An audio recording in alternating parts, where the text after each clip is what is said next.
As you can see, it was a terrifying Sunday for passengers on board this train just outside New York City when it came barreling off the tracks. You can see some of the train cars there just barely missing the river. Not everyone survived this crash. The injured rushed to New York hospitals, and take a look at this tonight. Video coming in, shot by a passenger from another train, one of the first to drive by the accident site. You can see the top of the cars there toppled on their side. Some of those train cars rolling over, windows smashing, passengers thrown from their seats. First responders rushing to the scene, searching for the survivors, some climbing out of the wreckage themselves. Emergency teams carrying some of the bodies out and quickly getting to the injured, some of them critical. They'd almost made it to where they were going, New York City's Grand Central Station, the train accident just outside Manhattan.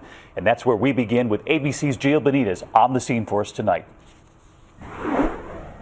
Tonight, as the mangled commuter train sits just feet from the river, the search for clues is on. What caused this morning's dramatic derailment that killed 4 and injured more than 60 others? That video from a passing train showing those cars on their sides.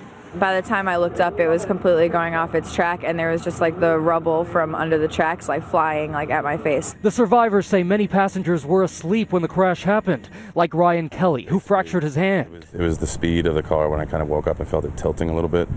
And by the time I realized what was going on, everyone was getting thrown around. And everyone around you, I mean, were they okay? Everyone in my car was all right, except for one woman who was pinned between 2 seats. It was 5:54 a.m. The Metro North Express train left Poughkeepsie for New York's Grand Central Terminal. At 7:20 a.m., traveling southbound, the train approached a large curve, and that's when it derailed. Train's pretty beat up. The train flipped to some degree. Some of them righted themselves after they flipped, but there was substantial damage inside.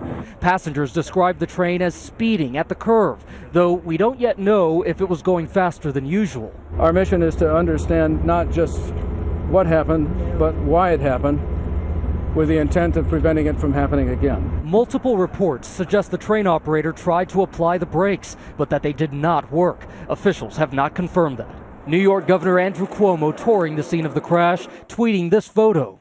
I want to thank all the first responders who have been heroic all day long. Police Commissioner Ray Kelly right there too, as all those people were rushed to the hospital. For people who use the train every day, what do you say to them? The systems are safe, just based on sheer volume.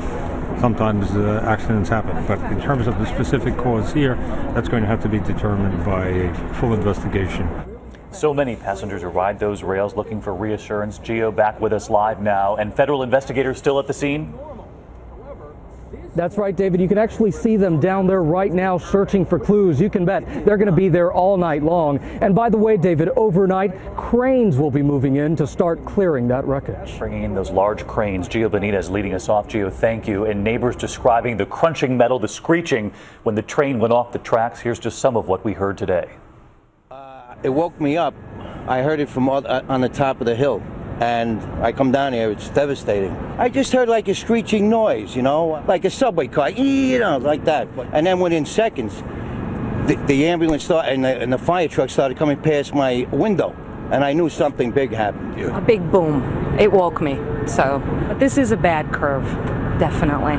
There are people lying down on the ground dead. They just came home from just being at the family for their Thanksgiving, and now they're just dead. And it's just so sad. It's just so sad.